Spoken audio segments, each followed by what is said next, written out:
સુરતમાં વીર નર્મદ દક્ષિણ ગુજરાત યુનિવર્સિટીની પરીક્ષાને લઈને તૈયારીઓ કરવામાં આવી રહી છે, જ્યાં પરીક્ષામાં ગેરરીતિઓને લઈને પેનલ્ટીની રકમ જાહેર કરાઈ છે.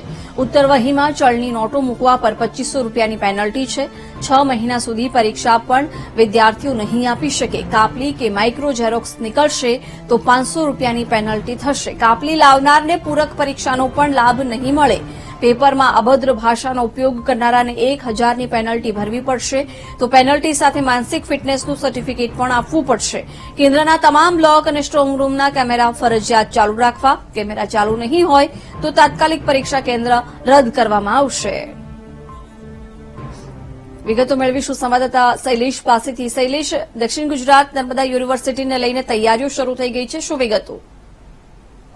વીર નર્મદ દક્ષિણ ગુજરાત યુનિવર્સિટી જે ભરૂચથી લઈને ઉમરગામ સુધીની લગભગ 800 થી વધુ કોલેજો અને સંસ્થાઓ આવેલી છે, જેમાં સંકળાયેલી છે, તેની પરીક્ષાની તૈયારી શરૂ કરી દેવામાં આવી છે. સૌથી મહત્વનું છે કે છેલ્લા 2 વર્ષથી પરીક્ષામાં જે પરીક્ષા આપનાર વિદ્યાર્થીઓ છે, ઉત્તરવાહીમાં 200-500ની નોટ મૂકીને પાસ કરી દેવાની ભલામણ કરશે એક નોટ લખતા હોય છે. એવા કિસ્સા વારંવાર બની રહ્યા છે. તેને લઈને આ વર્ષે યુનિવર્સિટીએ નક્કી કર્યું છે કે જો આવી રીતે ચલણી નોટો ઉત્તરવાહીમાં મૂકવામાં આવશે, આન્સર બુકમાં મૂકવામાં આવશે, તો 2500 રૂપિયાનો દંડ કરવામાં આવશે, પેનલ્ટી કરવામાં આવશે અને 6 મહિના સુધી અન્ય કોઈ પરીક્ષામાં તેમને એપિયર થવા દેવામાં નહીં આવે. આ ઉપરાંત કેટલાક વિદ્યાર્થીઓ જે છે એ અભદ્ર ભાષાનો ઉપયોગ કરતા હોય છે અને તેને લઈને જે આખું પ્રોફેસર હોય કે અન્યોને જે અપમાનની લાગણી થાય છે, તેમની સામે પણ